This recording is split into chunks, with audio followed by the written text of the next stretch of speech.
Kartoffelknödel, or Klöße as some call them, are one of those humble side dishes that go perfectly with a Sunday meal. If you're uninterested or unable to call these small potato balls by their given name, I would recommend calling them potato balls or, those round things. Today I'm making my family's version of a classic German potato dumpling, tender, soft, and perfect for soaking up gravy. I start with one large russet potato, about 400 grams. I place it in a pot of cold water so that it cooks evenly, bring that to a boil and let it cook gently for about 30 minutes until it's completely soft. We leave the skin on and cook it whole to prevent the potato from soaking up too much water. While it's still hot, I carefully peel off the skin. Processing the potato while it's hot improves the texture of the final product. I press it through a potato ricer, which gives me a fine, airy potato base. You can also mash the potato using whichever technique you prefer, like smashing or turning in a stand mixer. The potato ricer ensures the smoothest possible texture. I add 160 milliliters of water and 200 grams of potato flour to my potatoes.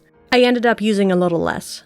It depends on the potato and if you're cooking it whole with the skin or cut up and peeled. In a stand mixer, though you could absolutely use a wooden spoon, I mix everything together until it forms a smooth, soft dough. Once the dough is ready, shape it into round dumplings, gently rolling them in your hands. My husband is better at forming balls, so I leave the job to him. They call him the Bulgarian ball former, which is crazy because he's not Bulgarian in the slightest. He won't tell me about that. At this stage, I place them in the fridge until I'm ready to cook dinner, but I wouldn't store them for longer than 24 hours. When it's time to eat, I bring a large pot of salted water to a boil and then reduce it to a gentle simmer.